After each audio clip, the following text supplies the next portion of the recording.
Assalamualaikum warahmatullahi wabarakatuh.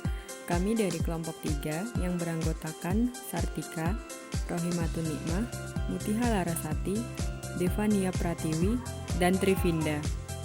Kami mahasiswa dari jurusan Manajemen Fakultas Ekonomi dan Bisnis Universitas Lampung. Kami akan membahas materi bab 13 yaitu tentang simulation modeling atau model simulasi. Tujuan pembelajaran dari bab ini yaitu pertama, menjelaskan keuntungan dan kerugian dari simulasi. 2. Memahami 5 langkah melakukan simulasi Monte Carlo. 3. Menganalisis model simulasi sebagaimana diterapkan pada kontrol persediaan. 4. Menganalisis model simulasi sebagaimana diterapkan pada teori antrian. 5. Menganalisis model simulasi sebagaimana diterapkan pada perawatan mesin. Dan yang terakhir, memahami 2 jenis simulasi lainnya yaitu model permainan operasional dan simulasi sistem. Keuntungan dan kerugian dari simulasi. Keuntungan dari simulasi. Pertama, relatif mudah dan fleksibel. Ini dapat digunakan untuk membandingkan banyak skenario yang berbeda secara berdampingan. 2. Kemajuan terbaru dalam perangkat lunak membuat beberapa model simulasi sangat mudah untuk dikembangkan. 3. Dapat digunakan untuk menganalisis situasi dunia nyata yang besar dan kompleks yang tidak dapat diselesaikan dengan model analisis kuantitatif konvensional. 4. Simulasi memungkinkan jenis pertanyaan bagaimana jika manajer ingin tahu sebelumnya opsi apa yang menarik. Dengan komputer, seorang manajer dapat mencoba beberapa keputusan kebijakan dalam hitungan menit. 5. Simulasi tidak mengganggu sistem dunia nyata. Mungkin terlalu mengganggu misalnya untuk bereksperimen dengan kebijakan atau ide baru di rumah sakit, sekolah, atau pabrik.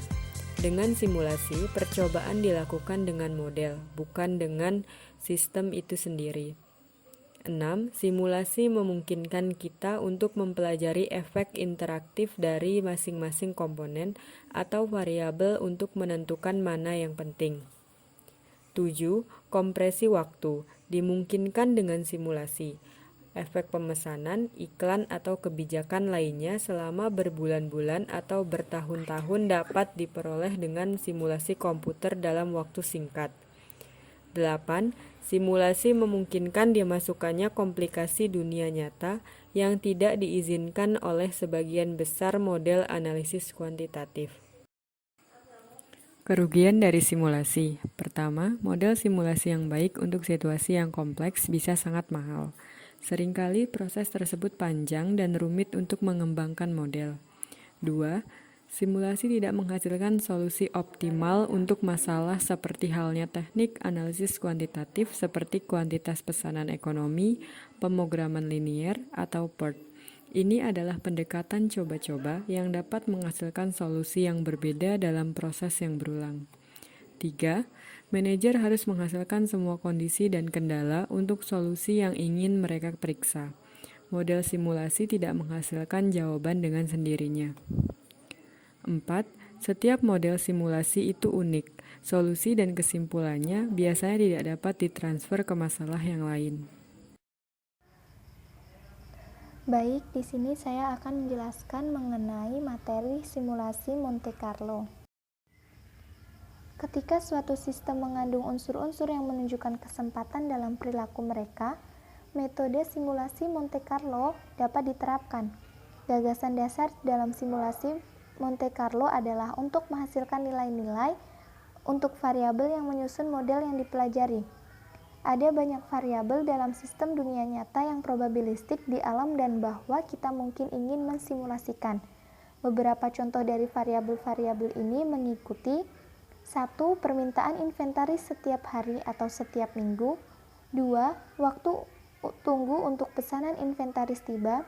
3. Waktu antara kerusakan mesin. 4. Waktu antar kedatangan di fasilitas layanan. 5. Waktu layanan. 6. Waktu untuk menyelesaikan kegiatan proyek. 7. Jumlah karyawan yang absen dari pekerjaan setiap hari. Beberapa variabel yang telah saya sebutkan tadi, seperti permintaan harian dan jumlah karyawan yang absen, diskrit dan harus bernilai integer. Misalnya, permintaan harian dapat seperti 0, 1, 2, 3, dan seterusnya. Tetapi, permintaan harian tidak dapat 4.000 sekian atau nilai non-integer lainnya. Variabel lain seperti yang terkait dengan waktu, bersifat terus-menerus dan tidak diharuskan menjadi bilangan bulat, karena waktu dapat berupa nilai apa saja. Saat memilih metode untuk menghasilkan nilai untuk variabel acak, karakteristik ini dari variabel acak harus dipertimbangkan. Dasar dari simulasi Monte Carlo adalah eksperimen pada kesempatan atau probabilistik elemen melalui pengambilan sampel acak. Teknik ini dipecah menjadi 5 langkah sederhana. Yang pertama, menetapkan distribusi probabilitas untuk variabel input penting. Yang kedua, membangun distribusi probabilitas kumulatif untuk setiap variabel di langkah pertama. Yang ketiga, menetapkan interval angka acak untuk setiap variabel. Yang keempat, menghasilkan angka acak.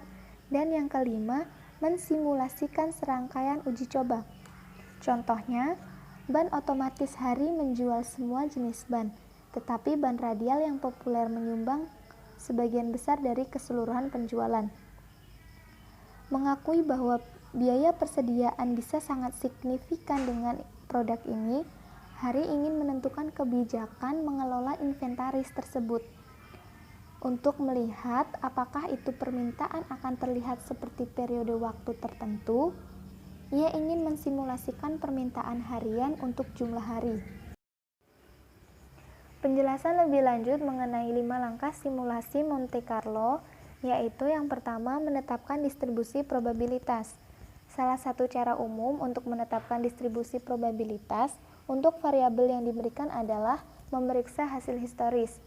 Probabilitas atau relatif frekuensi untuk setiap hasil yang mungkin dari suatu variabel ditemukan dengan membagi frekuensi pengamatan dengan jumlah total pengamatan. Permintaan harian untuk ban radial di Harris Tire selama 200 hari terakhir ditunjukkan pada tabel 13.1 berikut ini, di mana demand for tires 0 menunjukkan frekuensinya adalah 10 dan probabilitasnya adalah 10 dibagi 200 hasilnya 0,05, di mana 10 tersebut adalah frekuensi dan 200 merupakan permintaan harian untuk ban radial selama 200 hari. Yang kedua adalah demand for tire 1, di mana frekuensinya 20 dan menunjukkan probabilitasnya 20 dibagi 200 hasilnya adalah 0,10. Selanjutnya adalah demand for tires 2, di mana frekuensinya adalah 40, sehingga probabilitasnya adalah 40 dibagi 200 hasilnya 0,20. Selanjutnya adalah demand for tires 3 dengan frekuensi 60, di mana probabilitasnya hasilnya adalah 60 dibagi 200 hasilnya 0,30. Selanjutnya adalah demand for tires 4 dengan frekuensi 40, sehingga probabilitasnya adalah 40 dibagi 200 hasilnya 0,20. Dan yang terakhir adalah demand for tires 5 menunjukkan frekuensi 30 sehingga probability of occurrence-nya 30 dibagi 200 sama dengan 0,15, sehingga total dari frekuensi atau dash adalah 200 dan probability of occurrence itu totalnya 200 dibagi dengan 200, maka hasilnya adalah 1,00.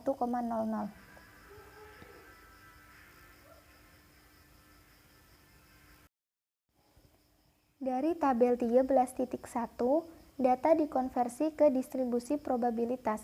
Jika tingkat permintaan di masa lalu dianggap akan berlaku di masa mendatang dengan membagi setiap permintaan frekuensi dengan total permintaan 200. Distribusi probabilitas kita harus memperhatikan, tidak perlu hanya didasarkan pada pengamatan sejarah. Seringkali, estimasi manajerial berdasarkan penilaian dan pengalaman digunakan untuk membuat distribusi. Terkadang, sampel penjualan, kerusakan mesin, atau tarif layanan digunakan untuk membuat probabilitas untuk variabel-variabel tersebut. Dan distribusinya sendiri bisa empiris seperti pada tabel 13.1 atau berdasarkan pola normal, binomial, Poisson, atau eksponensial yang diketahui. Langkah yang kedua, membangun distribusi probabilitas kumulatif untuk setiap variabel. Konversi dari distribusi probabilitas reguler seperti di kolom tabel 13.1 ke kumulatif distribusi adalah pekerjaan yang mudah. Probabilitas kumulatif adalah probabilitas bahwa suatu variabel atau permintaan akan kurang dari atau sama dengan nilai tertentu. Distribusi kumulatif mencantumkan semua kemungkinan nilai dan probabilitas. Dalam tabel 13.2 selanjutnya, kita akan melihat bahwa probabilitas kumulatif untuk setiap level permintaan adalah jumlah dari angka kolom probabilitas atau kolom tengah dan probabilitas kumulatif sebelumnya. Peluang kumulatif digambarkan dalam gambar 13.2 yang akan saya jelaskan selanjutnya, digunakan pada langkah 3 untuk membantu menetapkan angka acak. Langkah ketiga adalah mengatur interval nomor acak. Setelah menetapkan probabilitas kumulatif distribusi untuk setiap variabel yang termasuk dalam simulasi, kita harus menetapkan satu set angka untuk mewakili setiap nilai atau hasil yang mungkin. Ini disebut sebagai interval angka acak.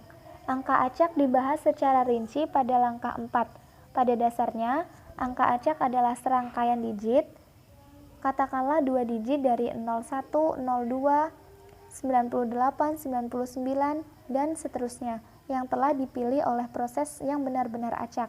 Contohnya, jika ada kemungkinan 5% permintaan untuk suatu produk seperti pada contoh yang awal ban radial hari adalah 0 unit per hari, maka 5% dari angka acak yang tersedia sesuai dengan permintaan 0 unit. Itu diinginkan. Jika sebuah total 100 angka 2 digit digunakan dalam simulasi, anggaplah itu sebagai chip bernomor dalam mangkok, kita dapat menetapkan permintaan 0 ke 5 angka acak pertama, yaitu 01, 02, 03, 04, dan 05. Kemudian permintaan simulasi untuk 0 unit akan dibuat setiap kali salah satu angka 01 hingga 05 ditarik. Jika ada peluang 10% bahwa permintaan untuk produk yang sama adalah 1 unit per hari, kita bisa membiarkan 10 angka acak berikutnya, seperti 06, 07, 08, 09, 11, 12, 13, 14, dan 15, mewakili permintaan itu dan seterusnya untuk tingkat permintaan lainnya. Secara umum, menggunakan distribusi probabilitas kumulatif yang dihitung dan digambarkan dalam langkah 2. Kita dapat mengatur interval angka acak untuk setiap tingkat permintaan dengan cara yang sangat sederhana. Panjang setiap interval pada hak sesuai dengan probabilitas salah satu dari masing-masing tuntutan harian yang mungkin. Oleh karena itu, dalam menetapkan bilangan acak ke permintaan harian untuk 3 ban radial, kisaran interval bilangan acak 36 hingga 65, sesuai persis dengan probabilitas atau proporsi dari hasil tersebut. Permintaan harian untuk 3 ban radial terjadi 30% dari waktu. Salah satu dari 30 angka acak lebih dari 35 hingga dan termasuk 65 ditugaskan untuk acara itu. Penjelasan ini akan saya jelaskan lebih lanjut pada slide berikutnya. Langkah keempat, menghasilkan bilangan acak. Angka acak dapat dihasilkan untuk masalah simulasi dalam beberapa cara. Jika masalahnya sangat besar dan proses yang dipelajari melibatkan ribuan percobaan simulasi, program komputer tersedia untuk menghasilkan angka acak yang dibutuhkan.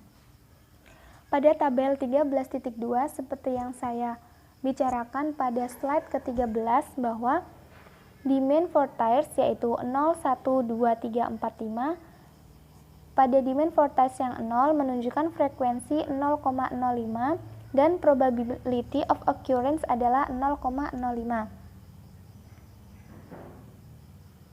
Pada demand vortex yang 1 menunjukkan frekuensi 0,10 dan probability-nya adalah 0,15. Demand vortex yang kedua adalah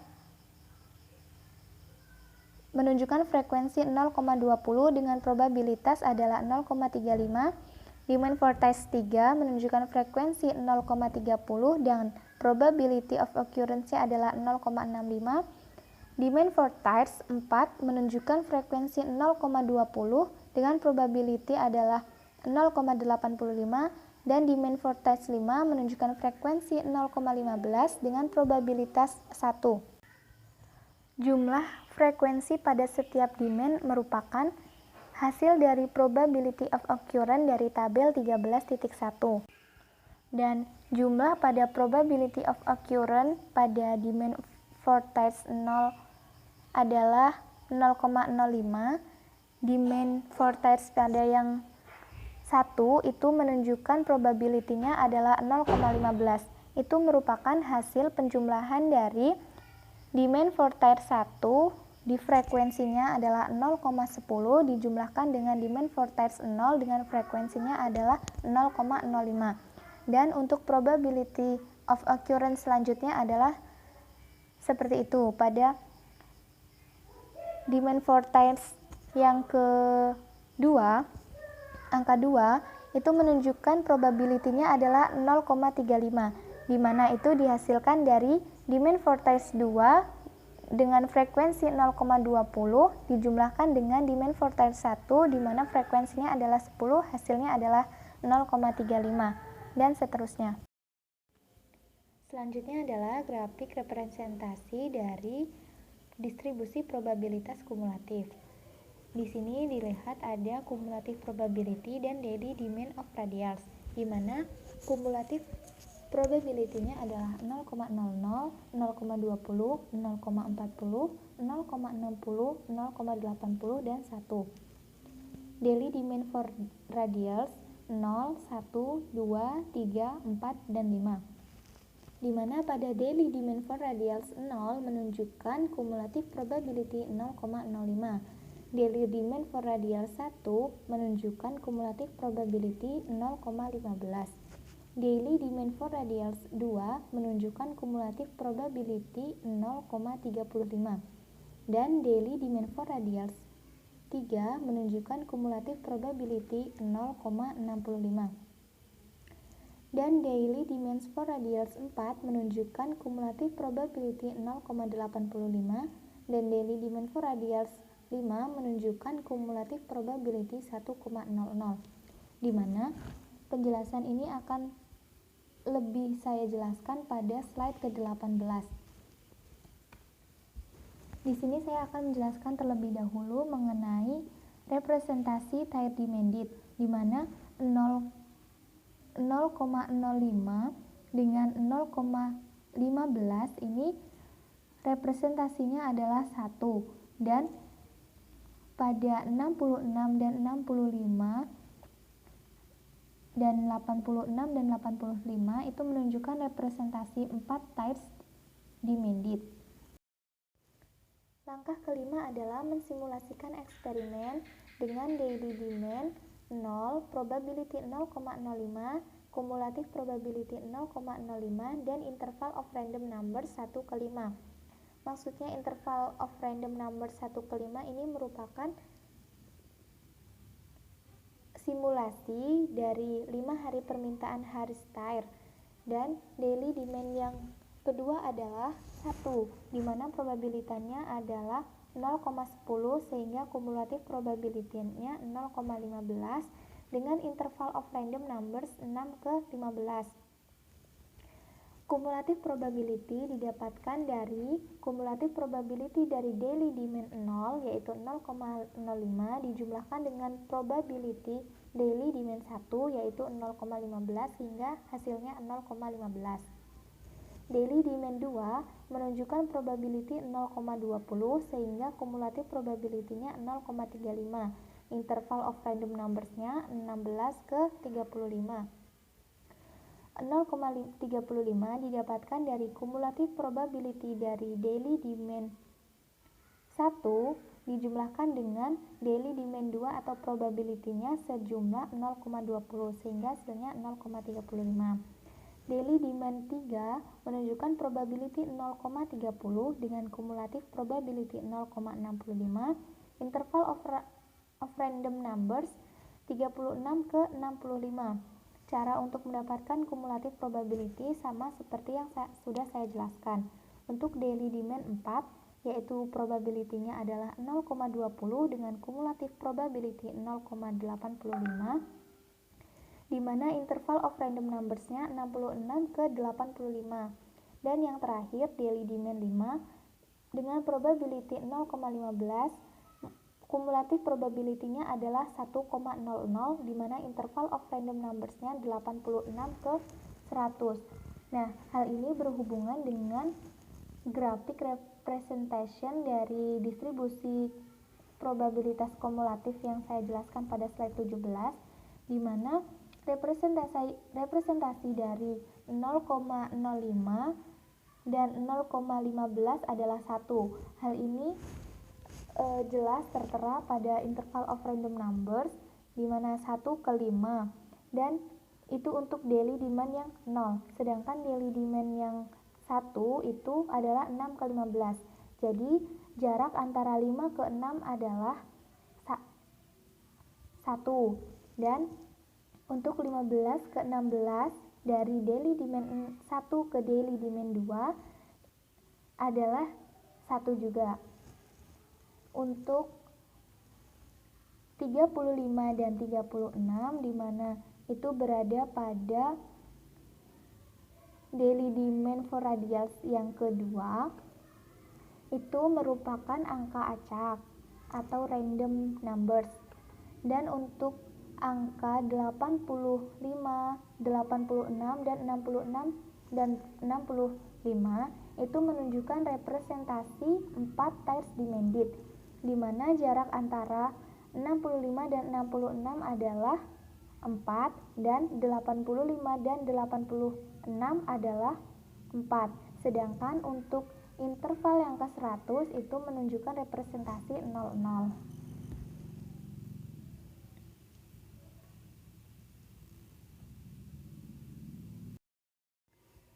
Ini merupakan tabel angka acak yang akan menjelaskan slide ke-20, di mana ada simulasi 10 hari permintaan untuk ban radial di Harris Auto Tire.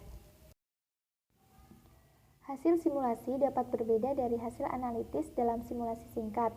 Disimulasikan 10 hari permintaan untuk ban radial di Harris Auto Tire. Dipilih angka acak yang diperlukan dari tabel 13.4 yang akan saya jelaskan, mulai dari sudut kiri atas dan melanjutkan ke kolom pertama. Sangat menarik untuk dicatat bahwa permintaan rata-rata itu adalah 3,9 ban dalam simulasi 10 hari, berbeda secara signifikan dari diharapkan permintaan harian.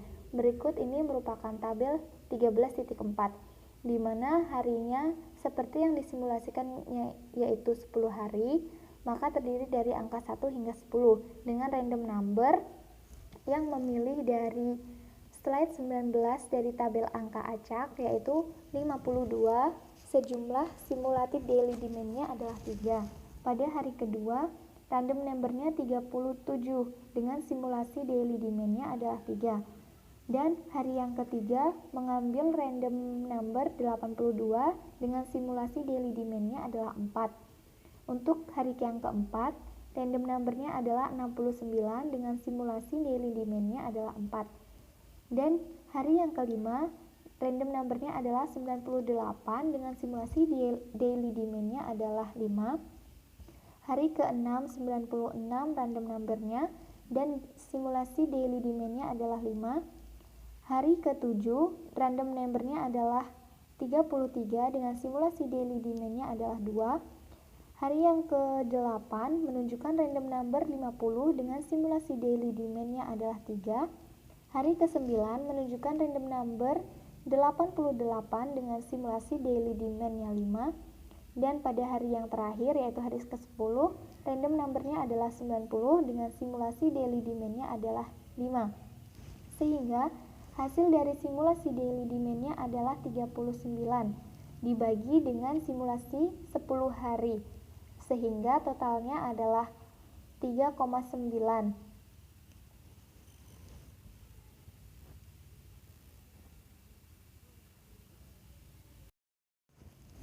Berikut ini adalah lanjutan dari perhitungan tabel ke-13.2 di mana dijelaskan pada slide ke-16. Pada tabel ini menghitung tentang ekspektasi permintaan harian di mana sigma 5 I sama dengan 10, peluang per I tires dikali permintaan per I tires di mana jumlahnya adalah 10,052102 ditambah 10,102112 ditambah 10,202122 dan seterusnya dengan menghasilkan 2,95 tires. Nah, jika simulasi ini diulang ratusan atau ribuan kali, kemungkinan besar rata-rata disimulasikan permintaan akan hampir sama dengan diharapkan permintaan.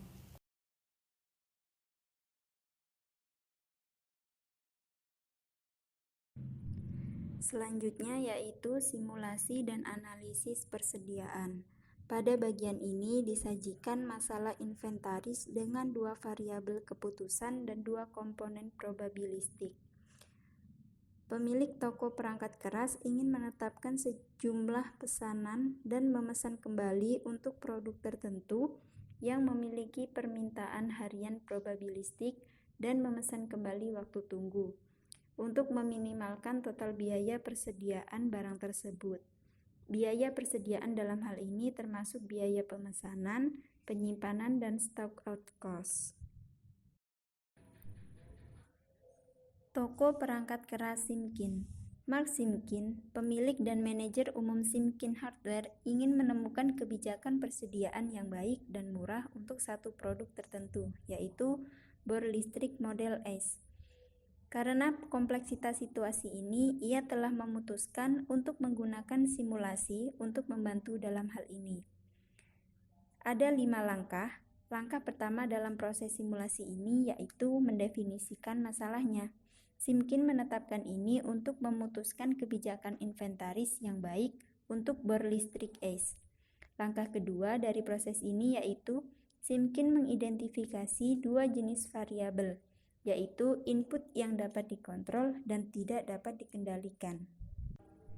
Input yang dapat dikontrol yaitu jumlah pesanan dan titik pemesanan ulang, sedangkan input yang tidak dapat dikendalikan yaitu permintaan harian yang berfluktuasi dan waktu tunggu variabel. Simulasi Monte Carlo digunakan untuk mensimulasikan nilai-nilai untuk kedua hal ini. Langkah ketiga dalam proses simulasi adalah mengembangkan model simulasi, yaitu menggunakan diagram alir atau diagram alur. Sangat membantu dalam proses pengkodean logis untuk pemrograman proses simulasi ini.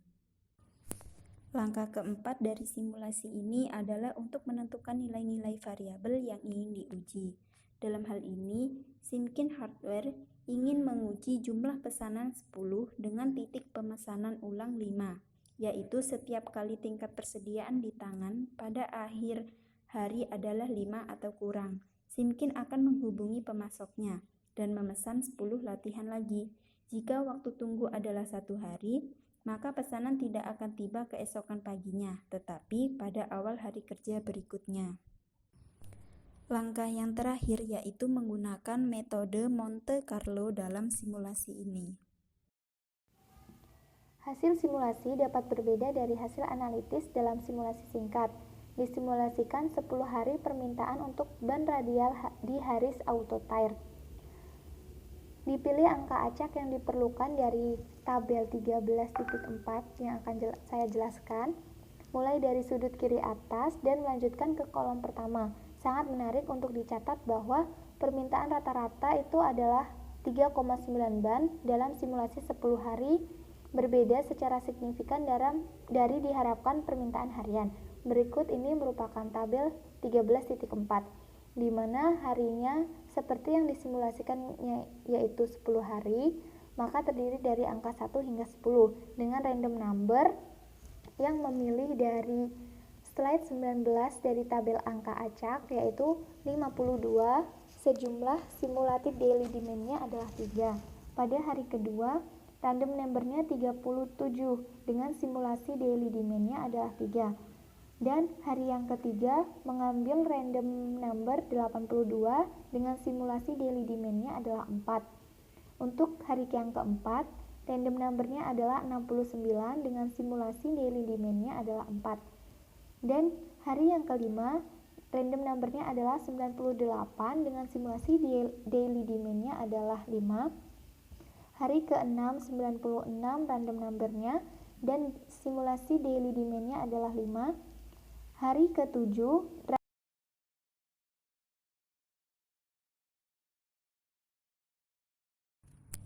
Selanjutnya dapat kita lihat pada tabel 13.8 yang diisi dengan melanjutkan satu hari sekaligus yang bekerja dari kiri ke kanan. Berikut 4 proses langkah yang dilakukan. Yang pertama, mulailah setiap hari yang disimulasikan dengan memeriksa apakah inventaris yang dipesan baru saja tiba yang terdapat pada kolom 2. Jika ya, tambah inventaris saat ini di kolom ketiga dengan jumlah yang dipesan, yaitu 10 unit dalam hal ini.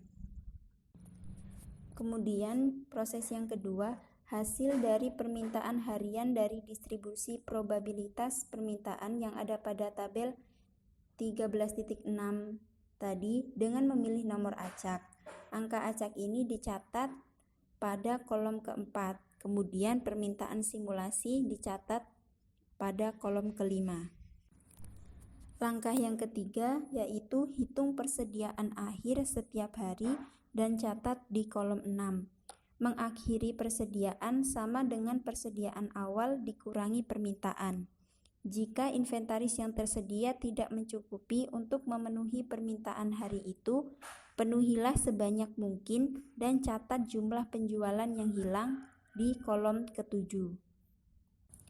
Untuk langkah yang terakhir, tentukan apakah persediaan akhir hari itu telah mencapai titik pemesanan ulang 5 unit. Jika sudah dan jika tidak ada pesanan luar biasa, lakukan pemesanan pada kolom 8. Waktu tunggu untuk pesanan baru disimulasikan dengan terlebih dahulu memilih nomor acak dari tabel 13.4 yang ada di atas dan mencatatnya di kolom 9. Jika bisa melanjutkan ke string yang sama dari tabel nomor acak yang kita gunakan untuk menghasilkan angka untuk variabel permintaan. Dan akhirnya kita mengubah angka acak ini menjadi lead time dengan menggunakan set distribusi pada tabel 13.7 yang ada di atas. Selanjutnya menganalisis biaya persediaan SIMKIN. Setelah hasil simulasi telah dihasilkan, SIMKIN siap untuk melanjutkan ke langkah 6 dari proses ini, yaitu memeriksa hasilnya. Karena tujuannya adalah untuk menemukan solusi berbiaya rendah, SIMKIN harus menentukan mengingat hasil ini berapa biayanya. Dalam melakukan ini, SIMKIN menemukan beberapa hasil menarik. Berikut persediaan akhir harian rata-rata. Data ini berguna dalam mempelajari biaya inventaris dari kebijakan yang disimulasikan. SIMKIN Hardware terbuka untuk bisnis 200 hari per tahun. SIMKIN memperkirakan bahwa biaya penempatan setiap pesanan untuk latihan ACE adalah $10. Biaya memegang bor dalam persediaan adalah $6 per bor per tahun, yang juga dapat dilihat sebagai 3 sen per bor per hari, atau lebih dari 200 tahun. Akhirnya, SIMKIN memperkirakan bahwa biaya setiap kekurangan atau kehilangan penjualan adalah $8. Kemudian, berapa total biaya persediaan harian SIMKIN untuk kebijakan pemesanan jumlah pesanan dengan Q sama dengan 10 dan memesan kembali titik ROP yaitu 5. Berikut hasil 3 komponen biayanya. Simulasi masalah antrian. Simulasi masalah antrian dapat dilihat dari kegiatan di Pelabuhan New Orleans. yaitu ketika tongkang yang bermuatan penuh tiba di malam hari di New Orleans setelah perjalanan panjang menyusuri sungai Mississippi dari kota-kota industri di bagian barat laut. Jumlah tongkang yang dipasang pada setiap malam berkisar dari 0 hingga 5. Probabilitas kedatangan 0, 1, 2, 3, 4, atau 5 yang ditampilkan pada tabel 13.9. Dalam tabel yang sama, kami menetapkan probabilitas kumulatif dan interval angka acak yang sesuai untuk setiap nilai yang mungkin. Sebuah studi oleh pengawas dermaga mengungkapkan bahwa karena sifat muatan mereka, jumlah tongkang yang diturunkan juga cenderung bervariasi dari hari ke hari. Pengawas menyediakan informasi dari mana kita dapat membuat distribusi probabilitas untuk tingkat pembongkaran harian variabel. Seperti yang baru saja kita lakukan untuk variabel kedatangan, kita dapat mengatur interval pada angka acak untuk tingkat pembongkaran. Tongkang diturunkan dari dasar masuk pertama dan keluar pertama. Setiap tongkang yang tidak diturunkan pada hari kedatangan harus menunggu sampai hari berikutnya. Mengikat tongkang di dermaga adalah proposisi yang mahal dan pengawas tidak dapat mengabaikan panggilan telepon yang marah dari pemilik garis tongkang yang mengingatkan dia bahwa waktu adalah uang. Dia memutuskan bahwa sebelum pergi ke pengontrol pelabuhan New Orleans untuk meminta kru pembongkaran tambahan. Studi simulasi kedatangan, pembongkaran, dan penundaan harus dilakukan. Simulasi 100 hari akan ideal, tetapi untuk ilustrasi, pengawas dimulai dengan analisis 15 hari yang lebih pendek. Angka acak diambil dari baris atas tabel 13.4 untuk menghasilkan tingkat kedatangan harian, dan diambil dari baris kedua tabel 13.4 untuk membuat tingkat pembongkaran harian. Terdapat dua tabel, yaitu tabel 13.9 terdapat number of arrival, probability, cumulative probability, dan random number interval. Tabel yang kedua yaitu tabel 13.10 terdapat daily unloading rate, probability, cumulative probability, dan random number interval. Selanjutnya dapat kita lihat pada tabel 13.8 yang diisi dengan melanjutkan satu hari sekaligus yang bekerja dari kiri ke kanan. Berikut 4 proses langkah yang dilakukan. Yang pertama, mulailah setiap hari yang disimulasikan dengan memeriksa apakah inventaris yang dipesan baru saja tiba yang terdapat pada kolom 2. Jika ya, tambah inventaris saat ini di kolom ketiga dengan jumlah yang dipesan, yaitu 10 unit dalam hal ini. Kemudian proses yang kedua, hasil dari permintaan harian dari distribusi probabilitas permintaan yang ada pada tabel 13.6 tadi dengan memilih nomor acak.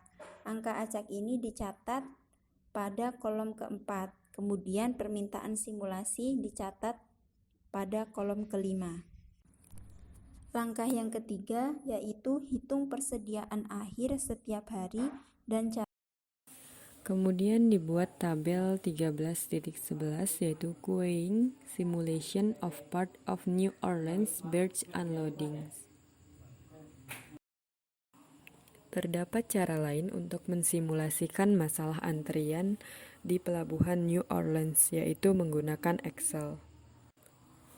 Cara ini telah digunakan untuk mensimulasikan contoh pelabuhan New Orleans dan hasilnya ditunjukkan dalam program 13.5. Fungsi lookup digunakan seperti yang digunakan dalam simulasi Excel sebelumnya. 10 hari operasi disimulasikan dan hasilnya ditampilkan dalam baris 4 hingga 13 spreadsheet.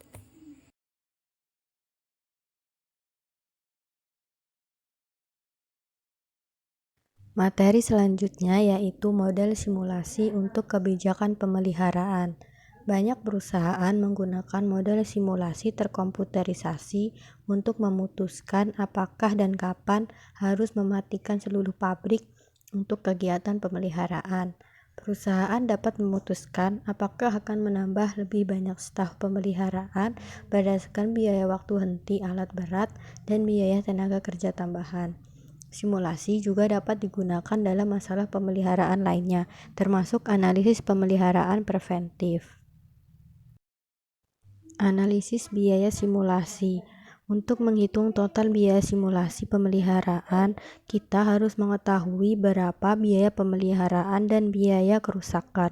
Untuk menghitung biaya pemeliharaan, kita dapat mengalihkan jam dari waktu pelayanan pekerja dengan waktu per jam. Sedangkan biaya kerusakan dihitung dengan mengalihkan total jam kerusakan dengan hilang per jam kerusakan.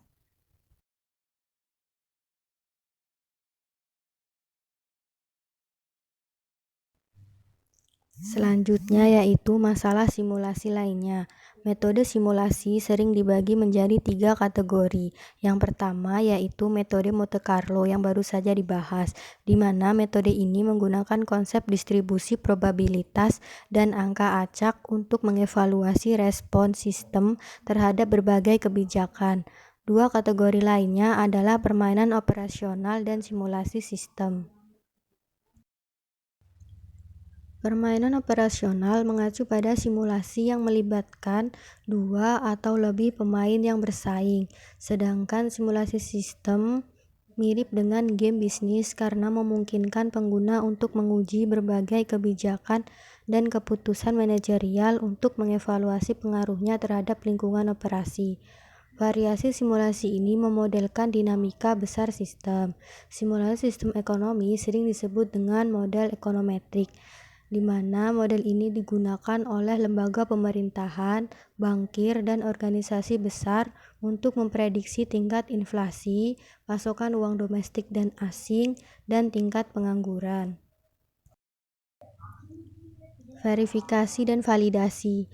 Dalam pengembangan model simulasi, penting bahwa model tersebut diperiksa untuk melihat bahwa itu berfungsi dengan baik dan memberikan representasi yang baik dari situasi dunia nyata.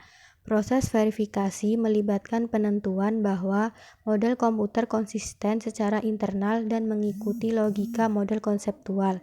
Sedangkan validasi adalah proses membandingkan model dengan sistem nyata yang diwakilinya untuk memastikan bahwa itu akurat. Kesimpulannya, verifikasi dapat menjawab pertanyaan apakah kita membangun model yang benar, dan di sisi lain validasi menjawab pertanyaan apakah kita membangun model yang tepat.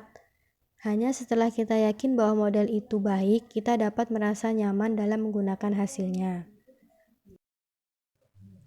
Materi yang terakhir yaitu peran komputer dalam simulasi. Seperti yang kita ketahui bahwa komputer sangat penting dalam mensimulasikan tugas yang kompleks. Komputer dapat menghasilkan angka acak, mensimulasikan ribuan periode waktu dalam hitungan detik atau menit, dan menyediakan manajemen dengan laporan yang membuat pengambilan keputusan lebih mudah. Faktanya, pendekatan komputer hampir merupakan keharusan bagi kita untuk menarik kesimpulan yang valid dari simulasi. Beberapa alat khusus perangkat lunak simulasi telah dikembangkan yang membuat proses simulasi lebih mudah. Di antaranya yaitu Arena, ProModel, SimulX, dan lain sebagainya.